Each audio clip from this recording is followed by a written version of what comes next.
സംസ്ഥാനത്ത് വന്യജീവി ആക്രമണങ്ങൾക്ക് അറുതിയില്ല. ഇടുക്കി കുമളിയിൽ കാട്ടുപോത്തിന്റെ ആക്രമണത്തിൽ ഒരാൾക്ക് പരിക്കേറ്റു. പാലക്കാട് കുഴൽമന്ദത്ത് കാട്ടുപന്നി വയോധികയെ ആക്രമിച്ചു. ഇടുക്കി ചിന്നക്കനാലിൽ ചക്കക്കൊമ്പൻ വീടാക്രമിച്ചു.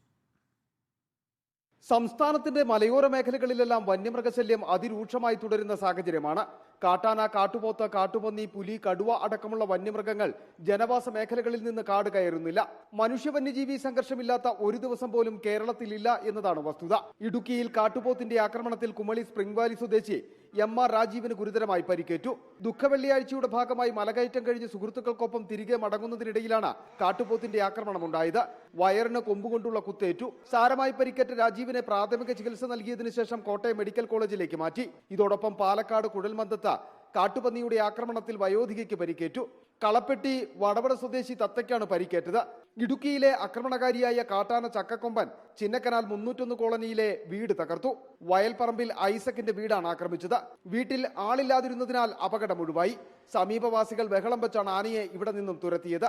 ചിന്നക്കനാലിൽ വന്യമൃഗശല്യം മൂലം ജീവൻ ഭയന്നാണ് കഴിഞ്ഞുകൂടുന്നതെന്ന് നാട്ടുകാർ. ഭയത്തോടുകൂടി നമ്മൾ ജീവിക്കാനുള്ള ഭയത്തോടുകൂടി. കാരണം എപ്പോഴാണ് ആന വരുന്നത്, അല്ലെങ്കിൽ എപ്പോഴാണ് പോകുന്നത്, അല്ലെങ്കിൽ എന്താണ് സംഭവിക്കുന്നതെന്നുള്ളത് നമുക്കൊരു അറിവുമില്ല. അടിമാലി ഇരുമ്പുപാലം പടിക്കപ്പിൽ ഇന്നലെ രാത്രിയിലും കാട്ടുപോത്തിറങ്ങിയിരുന്നു. 11 മണിയോടെ കാട്ടുപോത്ത് റോഡിലൂടെ നടന്നു പോകുന്നത് ബൈക്കിലെത്തിയ യുവാക്കൾ കണ്ടു. യുവാക്കളും നാട്ടുകാരും ചേർന്നാണ് കാട്ടുപോത്തിനെ തുരത്തിയത്. റിപ്പോർട്ടർ ഇടുക്കി.